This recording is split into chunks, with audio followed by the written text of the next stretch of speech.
Bueno, muchísimas gracias por venir. Y otra vez nos convoca Samuel Skolnick. Así es. A pesar de ya no estar, está de otra manera, ¿no? Bueno, para ustedes mucho, me imagino. ¿Cómo decidieron hacer este libro? ¿Cuáles fueron las ideas que lo llevaron? Bueno, un poco nos sorprendió la muerte de Lito en septiembre de 2010, digamos.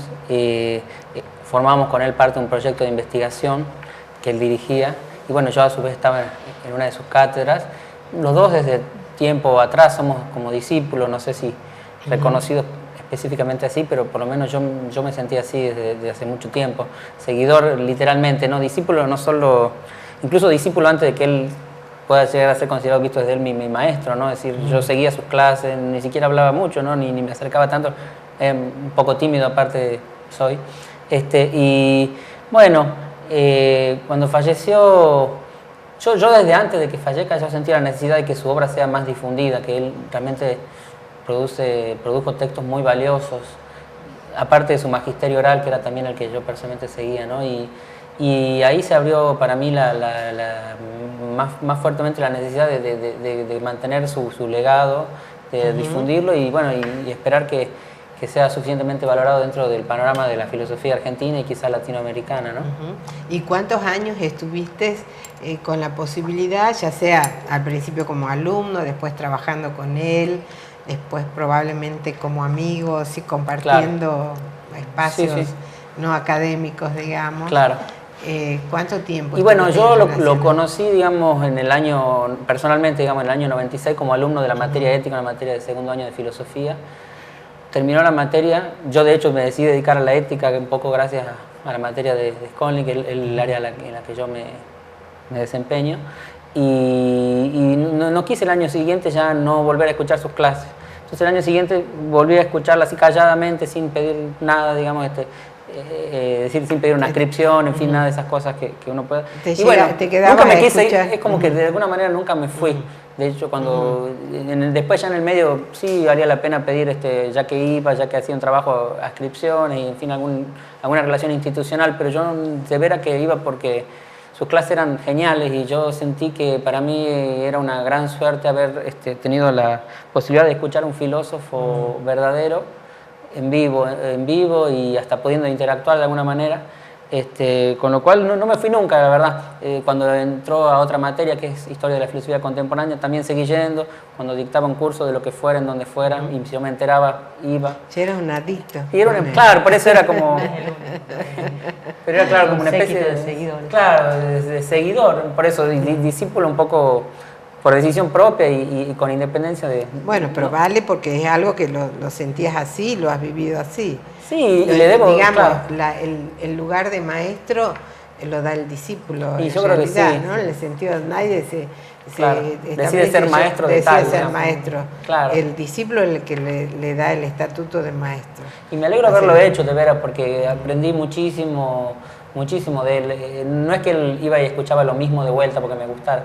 Siempre tenía algo distinto para decir, una forma distinta de ver lo que todos ya creemos que no tiene vuelta.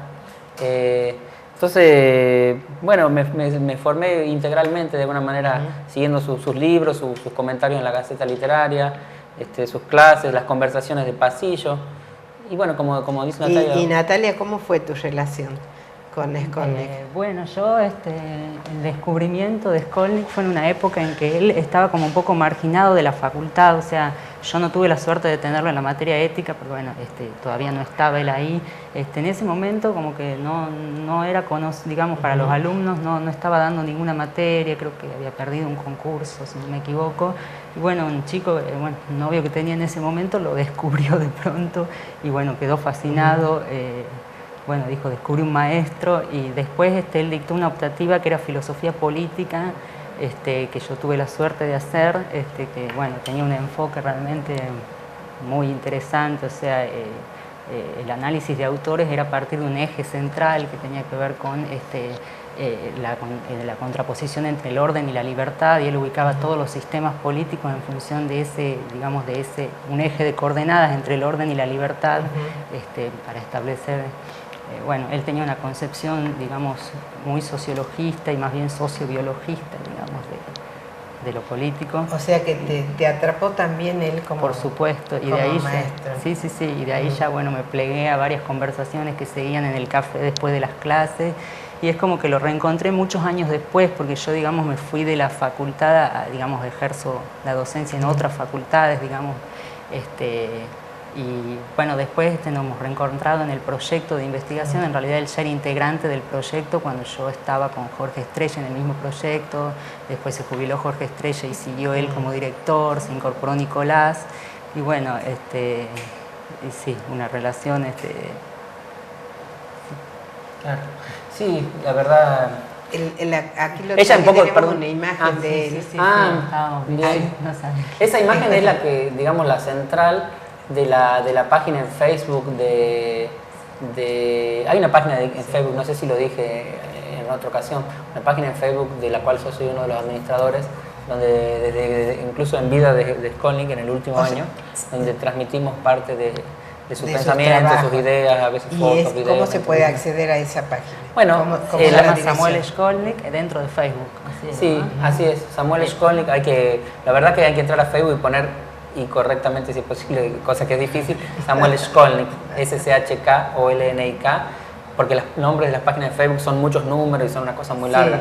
Y tiene 530 seguidores aproximadamente que comentan, y bueno, yo me preocupo todas las semanas de incluir nuevo material.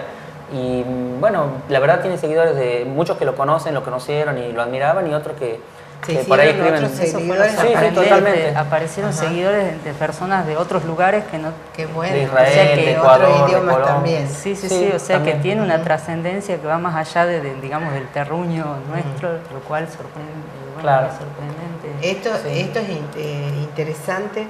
Además, por un lado, lo que puede la tecnología actualmente. Sí. Y por otro lado, la posibilidad del viaje de la palabra. Claro. Del viaje de la palabra escrita.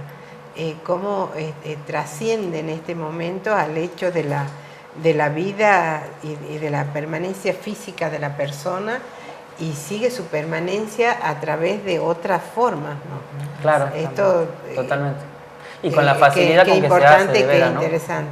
Por ejemplo, para hacer este libro... Eso, cómo llegaron a la construcción de este libro, y además, cuáles fueron los criterios que los llevó a conseguir este material y cómo lo hicieron.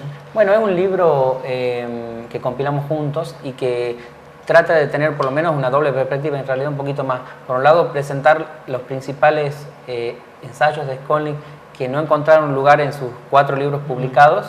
Son algunas claves: Salve nuestras almas, Parker 51 y su tesis doctoral, Tiempo y Sociedad. Bueno, muchos de ellos que habían sido publicados o inéditos o publicados en el suplemento literario de la Gaceta o presentados quizá en algún congreso de filosofía, no eran realmente escritos muy importantes y eran inaccesibles para nadie, para alguien que quisiera conocerlos, no podía. Entonces, ¿por qué no se podía conseguir? Y bueno, un diario, por ejemplo, publicado en el año 99, que no está digitalizado, alguien que no lo va a buscar especialmente y va al archivo de la Gaceta no lo va a encontrar. No lo tiene, claro. Por ejemplo, un acta de congreso, que se hacen 100 ejemplares para que los autores tengan para su currículum. Pero yo estaba pensando en los libros también, es difícil conseguir. Los libros en sí mismos a su vez son difíciles de conseguir, la verdad. Algunos quedaron ejemplares, otros no quedaron ejemplares. Sí, también son difíciles y ojalá puedan reeditarse a su vez.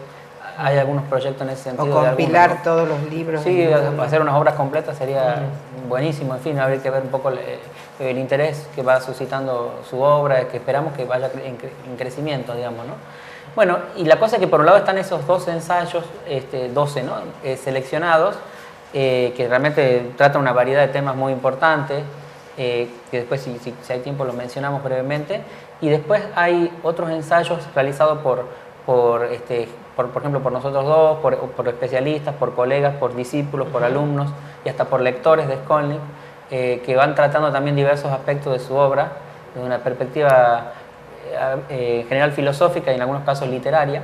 Hay, por ejemplo, un doctor en letras que escribe también, por ejemplo, Daniel Desein, que es el director del suplemento de la Gaceta Literaria, un filósofo destacado como Ricardo Maliandi, especialista en filosofía moral. Claro, exactamente, en ética. Y después, bueno, eso como es lo central del libro, entre los artículos del propio Skolnick y los artículos sobre su obra. Después hay 3 semblanzas, escritas una por Natalia y otra por 2 de sus amigos, que es el humorista Alberto Caliera, uno que era un amigo y que compartían el humor y la filosofía como intereses comunes, y por un economista, Eugenio Nani, también era uno de sus principales amigos, que escribe, la verdad, un poco sobre las conversaciones de café, porque también tratamos de mostrar que Skolnick no solo era el académico, de hecho con el papel con el no sentido del todo cómodo, no solo el escritor, sí, estaba lejos de los formalismos. Sí, totalmente. Iba a la facultad en bicicleta, en fin, bueno, pero por razones más de peso también que circunstanciales, ¿no? Y bueno, valga lo de pesos. También. En el doble sentido. Claro. Y bueno, y finalmente un par de entrevistas seleccionadas, le han hecho muchas entrevistas, una de ellas, de las que están seleccionadas, salió en el Diario de la Nación, y otra en la Gaceta en ocasión de la publicación de su primer libro en el 83, Algunas claves. Famoso libro de aforismos, que en realidad lo tengo acá presente, lo tengo presente siempre, está tan gastado que de tanto haberlo leído, digamos.